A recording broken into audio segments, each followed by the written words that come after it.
Okay, let's unpack this. Welcome to the deep dive.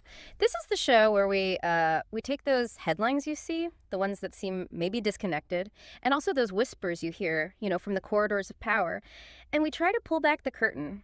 Our goal really is to show you the surprising threads, sometimes uncomfortable ones, that connect everything.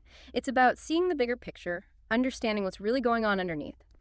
Today, we're plunging into something pretty deep. The nature of truth itself in American public life, how elusive it can be. We're going to focus hard on how power works, how perception is shaped, and crucially, how information itself becomes a tool, almost like a weapon sometimes. Our mission here isn't just to report what happened, it's to explore the why, how narratives get spun, how, transparency can actually be used to obscure things, and how even basic legal processes can turn into political footballs. It's about the deep mechanics, and really importantly, why these complicated moves matter directly to you. We're going to be talking about the whole murky saga of the Epstein files. And then there's that dramatic, frankly, pretty unprecedented takeover of Washington, D.C.'s police force. And also the really high stakes, fundamental fight over voting rights that's playing out in the courts right now. Now, on the surface, these might seem like totally separate things, right? Different news cycles, different crises. But as we peel back the layers today, I think you'll start to see a pattern, a really powerful, consistent, and frankly, deeply unsettling pattern running through all of them. So let's start with a story that has, I think it's fair to say, captivated, horrified, and absolutely infuriated the public for years. The Jeffrey Epstein saga. For what felt like forever, there was this huge public demand, almost universal, for what everyone has just called the Epstein files. The desire behind it was simple, really. It came from this deep need for justice, for clarity. People wanted the full truth. Who knew what? Who was involved in that just horrific web of abuse? How deep did this whole insidious network actually go? People were desperate for answers, demanding transparency because they were convinced, that there was this hidden pile of explosive truth just waiting in those files. And this is exactly where, the words we use and the intention behind those words becomes so important. While the public was asking for the Epstein files, this broad idea of getting everything, the Trump administration very publicly made a big show of trying to unseal something very specific. Yeah. They wanted Ghislaine Maxwell's grand jury records. And that's a really critical difference because grand jury materials, they're probably the most tightly guarded documents in the whole U.S. legal system. These secrecy rules, they're not just red tape. They go back centuries. They're fundamental. They exist partly to make witnesses feel safe, right? So they can testify without worrying about immediate backlash or, intimidation. And also to stop people being investigated from destroying evidence or running off once they know the heat is on. It's such strong protection that unlike a lot of government stuff, you almost never get grand jury materials through a Freedom of Information Act request, a FOIA request. So trying to unseal them like this, it was really unusual, legally very tricky. And you also have to remember the timeline here. Ghislaine Maxwell, she was already tried and convicted back in 2021, found guilty on 5 counts, including, the sex trafficking of minors. Really disturbing stuff. So a lot of what the grand jury actually heard had already come out. It was discussed, debated endlessly in open court during her trial. So the natural question, a lot of people, including, as we'll see, federal judges were asking was, what's actually left in those specific grand jury transcripts that we don't already know? And why these records? Why the big public push for transparency right here? And the answer, well, according to federal judge Paul Enkelmeyer, who wrote this incredibly sharp 31-page opinion, the answer was basically next to nothing. Yeah, he really didn't hold back. He called the government's move a smokescreen. He said it was a ploy not at transparency, but at diversion. I mean, when a federal judge puts in writing in a formal legal opinion that a government action is basically a deliberate trick, that's huge. Something really serious is happening there. Yeah. Judge Engelmeyer said the whole basis for the government's request was demonstrably false. He even used that famous Gertrude Stein line, there's no there. Yeah, and his opinion wasn't just, dismissive. He was incredibly detailed. He went point by point, taking apart the government's claims.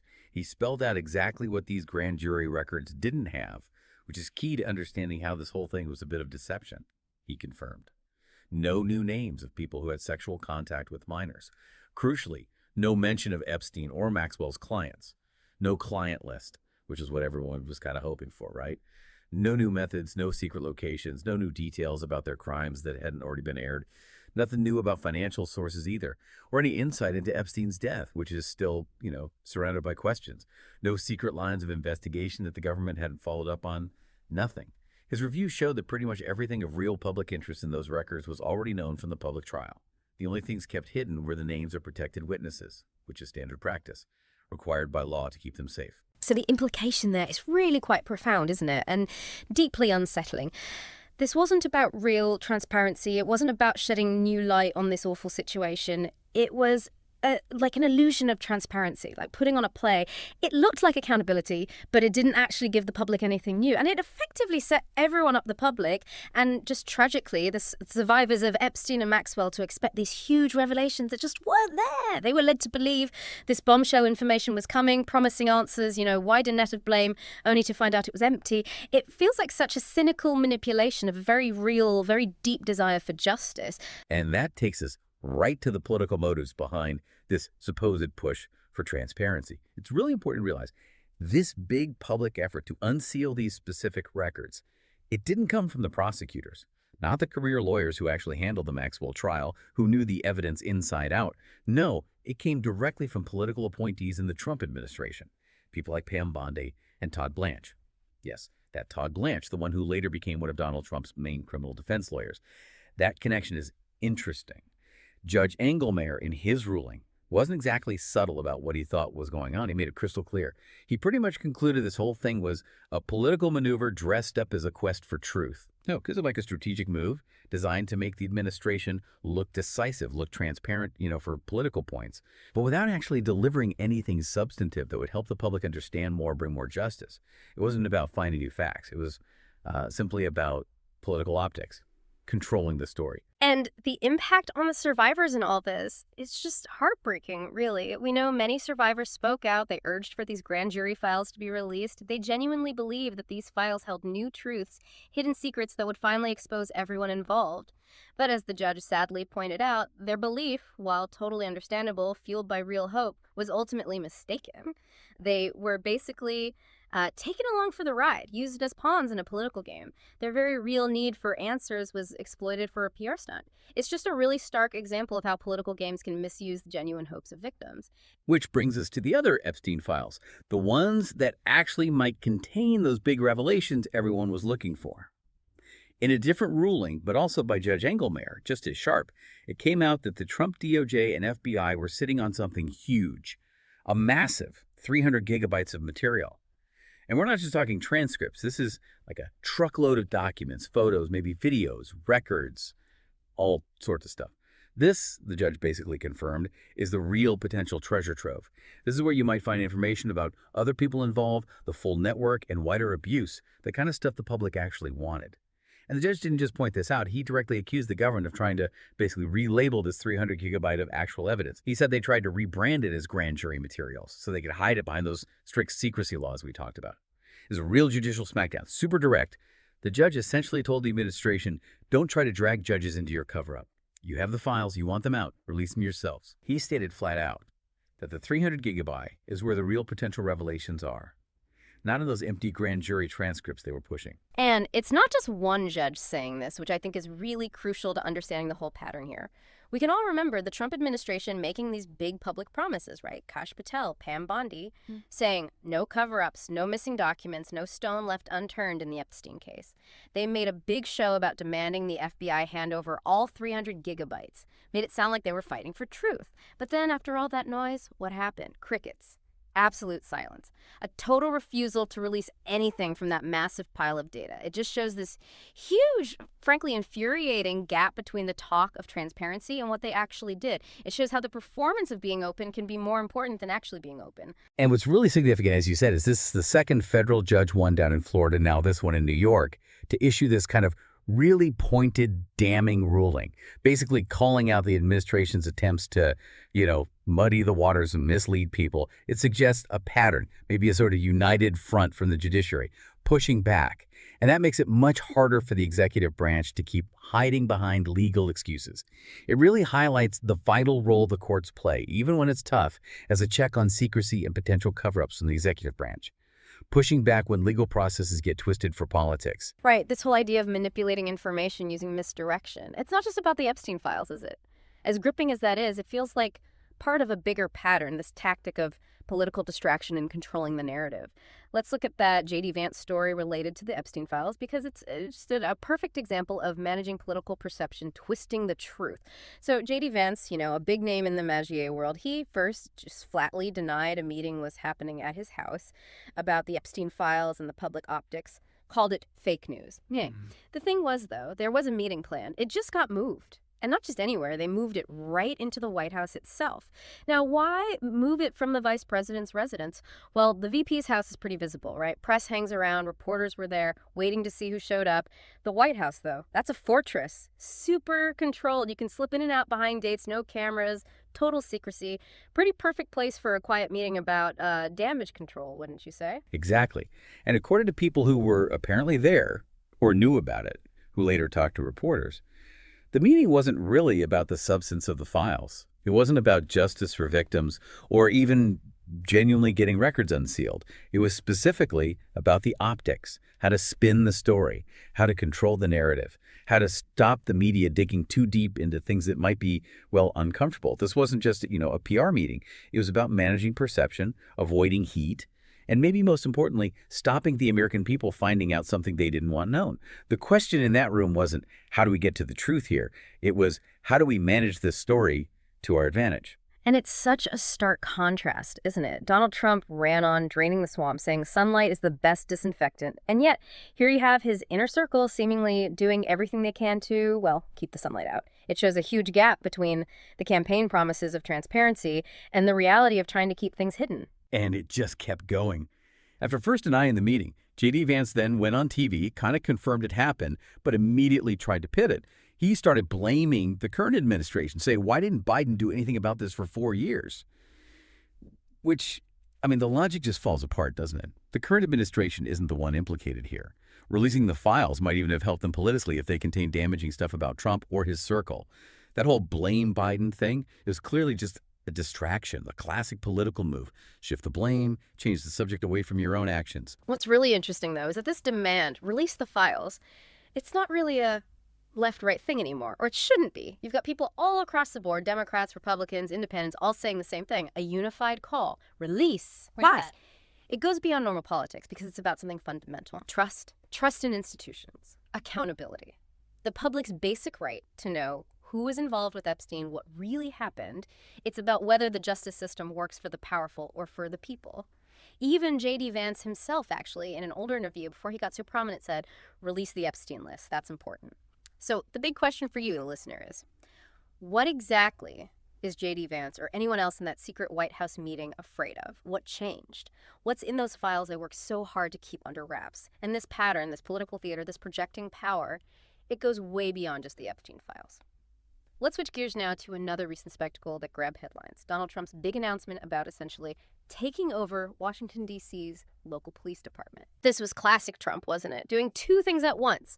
On one hand, playing the strong man at home, the guy who imposes order. On the other hand, pivoting immediately to claim he's the great peacemaker abroad, the deal maker who can solve global conflicts in, 2 minutes. All in the same breath, designed to project this image of total control domestically and diplomatic genius internationally. Right. So the official reason given for federalizing D.C. police was to address violent crime. And look, crime is a real concern in any city. But the reality, this looked like political theater, pure and simple, a performance, not a serious policy move. The trigger event, the one everyone talked about, was the carjacking of a well-known Trump appointee in D.C. And suddenly, because of one serious incident involving one person, the whole federal government apparently needed to descend on the city. But here's the reality check.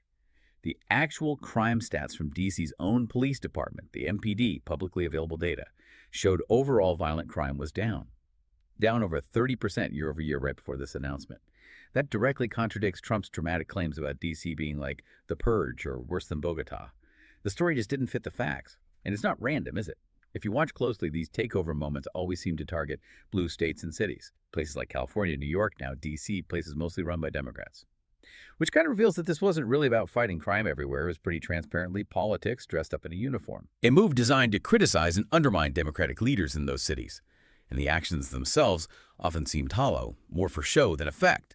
You had FBI agents, right? Highly trained experts, usually working on counterterrorism or major complex crimes, suddenly reassigned to do routine street patrols in D.C. That's like asking, I don't know, brain surgeons to write parking tickets. It looks like action, looks tough, but it's a massive misuse of crucial federal resources. And the timing. Again, the timing seems really important with these kinds of spectacles. Just as this DC drama was unfolding, Trump was actually in the middle of a federal criminal trial out in California, Yeah. facing charges of violating the Posse Comitatus Act. That's a really fundamental law, been around since 1878, that strictly limits presidents using the military for domestic law enforcement. It's a cornerstone of civilian control. So what better way to distract from a serious legal challenge, one about the limits of presidential power, than to create a new, loud, dramatic story? Give the press something shiny to chase. It's a classic tactic, isn't it? Maximize the drama from one stunt, own the news cycle, then when that fades, roll out the next one. Complete with big language, hints of the National Guard, maybe a Liberation Day slogan, all designed to shift focus from his own legal problems. And then right after painting D.C. as this dangerous war zone needing federal troops, he does that amazing pivot. Starts talking about meeting Putin, maybe Zelensky, promising a peace deal in the first 2 minutes. It feeds his favorite image of himself. The lone, decisive negotiator, the ultimate deal maker who can fix anything. And that image is deliberately set right next to the image of the tough guy at home, the one imposing order by force. It's a calculated projection. I can handle chaos here and solve problems over there, bolstering this narrative that only he can manage any crisis, anywhere. So, when you step back and look at the whole strategy behind things like the DC takeover, it seems like Trump's hitting three main goals, all tangled together. First, it's building that law and order brand, positioning himself as the necessary protector of civilization against Democrats he calls weak on crime. Second, it's about building peacemaker prestige, showing he can juggle domestic chaos and global diplomacy simultaneously like no one else can. And third, maybe the most damaging part, it's about Democratic discrediting. Every move seems designed to embarrass Democratic leaders, make blue state governance look like a failure, even, erase the legacy of Democratic figures, creating this narrative that everything's broken and only he can fix it. The real danger here, though, when you cut through the performance and look at what it implies, it's significant. This isn't really about making people safer, despite the words used. It's about getting people used to the idea of a bigger federal role in local policing, especially in places that don't agree with him politically. It normalizes the idea of federal agents, maybe even troops, on your streets or local police being taken over, just because the president says crime is bad, even if the actual data, the facts, say otherwise. And that's how a supposed temporary emergency measure for safety can slide into becoming a permanent presence. It's a dangerous step away from balanced democracy toward something more like centralized one-man rule, where pronouncements override local control and facts. Which brings us, I think, to maybe the most fundamental battleground for American democracy right now. The constant, relentless attack on voting rights. We're actually marking the 60th anniversary of the Voting Rights Act, a huge piece of legislation, often called a crown jewel of the civil rights movement. But despite its history, despite its ongoing importance, it's on life support. That's what many legal experts are saying, thanks largely to what they describe as a Maguier-aligned majority on the United States Supreme Court. And this isn't just some abstract legal thing for law professors. This is about who gets to vote, how much their vote counts, and ultimately who holds power and whether that power actually reflects the people. Yeah, let's just quickly clarify what redistricting is supposed to be versus what it's become. After the census, every 10 years, states redraw their maps for Congress and state legislatures. The idea is to reflect population changes, make sure representation is fair, proportional. In theory, it's technical, about fairness. But in practice, especially with some hardline Republican state governments, these maps aren't just about population, they're explicitly about power. That's gerrymandering. When you draw the line specifically to help your party, you can pack your opponent's voters into just a few districts so they win big there but lose elsewhere. Or you can crack them, spreading them thinly across many districts so their vote gets diluted. Either way, you could basically rig the map to tilt Congress or state legislatures your way for a decade, even if you don't win the statewide popular vote. And what's really quite alarming now is they're not even waiting for the next census in 2030 or the usual 10-year cycle. You have states like Texas actively trying to redraw their maps right now, mid-decade, 5 years after the last census. The goal seems pretty clear, pretty aggressive, lock in Republican dominance way before the next big elections. Think about what that means. If you can just shave off a couple of Democratic seats in a big diverse state like Texas by redrawing the lines aggressively, You make it incredibly hard for the other party to ever win back the House, even if more people vote for them nationally. Right. This isn't just Texas. It feels like part of a national strategy to lock in power using map manipulation. And here's the crucial link back to our theme of, weaponizing legal processes. Yeah. All these fights, these really complex, high-stakes battles over maps and voting power, they all end up heading to the Supreme Court, the highest court, the one meant to be the final say of the Constitution, the protector of rights. It's increasingly the main arena for fighting over the basic structure of our democracy.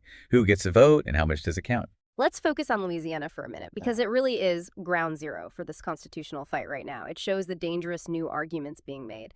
So Louisiana's population is about 1/3 Black voters, a really significant part of the state. Yet after the 2020 census, the state legislature drew maps with only one majority Black district out of 6 total districts. I mean, that looks like a classic textbook case of vote dilution. Exactly the kind of racial discrimination in voting that Section 2 of the Voting Rights Act was created to stop. And a federal court agreed. They looked at the totality of circumstances, applied the VRA test, and said, yes, Louisiana violated the act. They ordered the state to create a second majority Black district for fair representation. But of course, that wasn't the end of it. In a pretty stunning move, white voters then sued. They argued that creating that second majority Black district actually violated their constitutional rights. Specifically, the Equal Protection Clause of the 14th Amendment, everyone gets equal protection, and the 15th Amendment can't deny votes based on race. Their argument was basically that by considering race to fix past discrimination, the new map was itself discriminatory against them. And this is where you get into what a lot of legal scholars are calling just upside-down logic. It's a paradoxical argument. If it gets accepted, it could completely gut the Voting Rights Act. The core of their claim is that the law designed to stop racial discrimination in voting is somehow unconstitutional because it considers race in order to stop racial discrimination. Does that make sense? It's basically saying that ensuring fair representation for a group that's been historically shut out is itself an act of discrimination. If that legal theory holds up, it turns the VRA completely on its head. It could make the law hurt the very people it's supposed to protect. And what really set off alarm bells everywhere during the Supreme Court arguments was a comment from Justice Brett Kavanaugh.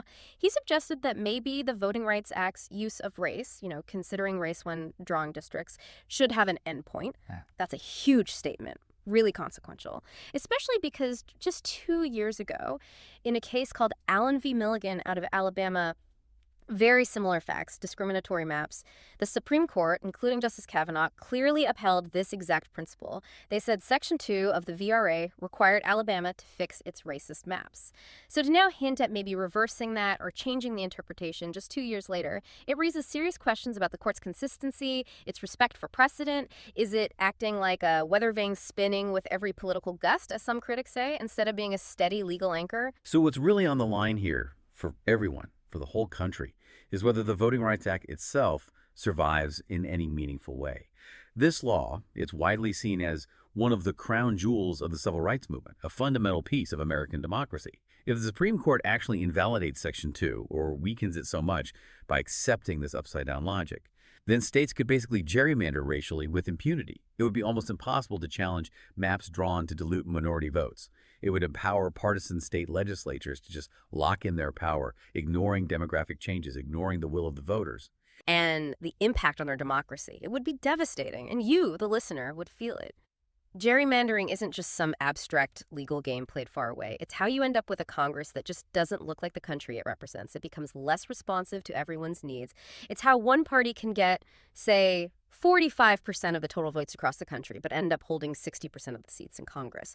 That totally warps the idea of majority rule. It turns democracy into the cynical game of heads I win, tails you lose, where the map lines decide the outcome more than the votes do.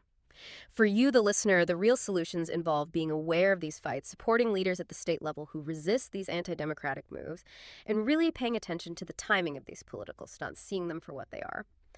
So what does all this mean when you put it together? We've talked about the illusion of transparency with the Epstein files, right? The performative power play with the D.C. police takeover, and this quiet, steady undermining of voting rights through gerrymandering.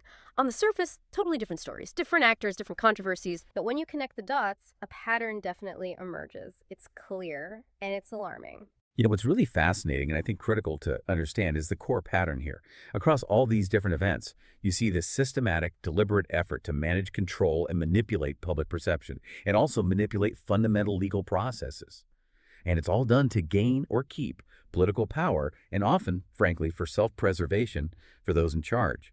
Transparency, like with the Epstein files, becomes just a talking point, right? Or a show, a performance stage to look like accountability, but without actually delivering any real openness or new information. Distraction becomes a key strategy. Political stunts, unrelated controversies timed carefully to pull focus away from legal problems or unpopular policies or truths they don't want discussed. And finally, the law itself, whether it's grand jury secrecy rules, the Posse Comitatus Act, the Voting Rights Act, even the Constitution, it gets treated like both a weapon and a shield. Legal rules get challenged or twisted or used selectively to push very specific partisan political goals instead of being used to uphold justice or ensure fair government. And inside this whole pattern of manipulation, the role of the federal courts is really interesting. It seems like they're both a defense against it and sometimes maybe a place where it plays out. Exactly.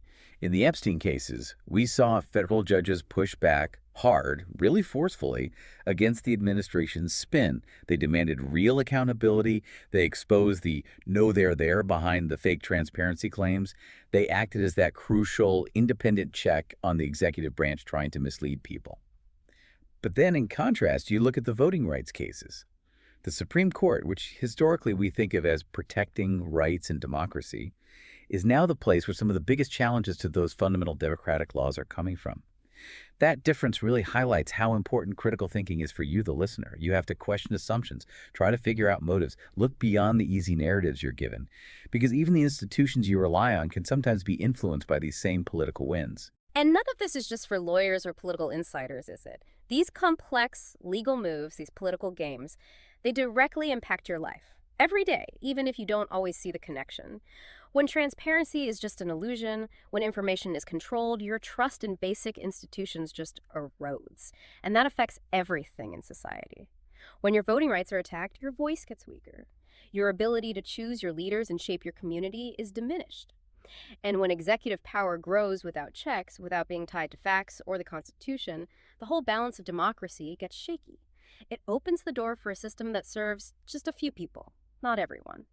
Our goal here with this deep dive is really to give you the tools, the knowledge to see past the spin, to understand the deeper games being played, to empower you basically, to make informed choices about who you trust, where you put your attention. Remember that phrase, sunlight is the best disinfectant? Well, sunlight only works if we actually pull back the curtains ourselves. So keep digging, keep asking questions, stay informed about how power really works and how stories get built. And maybe a final thought to leave you with.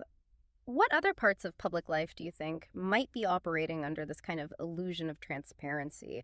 Where else are political plays maybe being disguised as genuine efforts for the public good? It's definitely a question worth thinking about long after this conversation is over.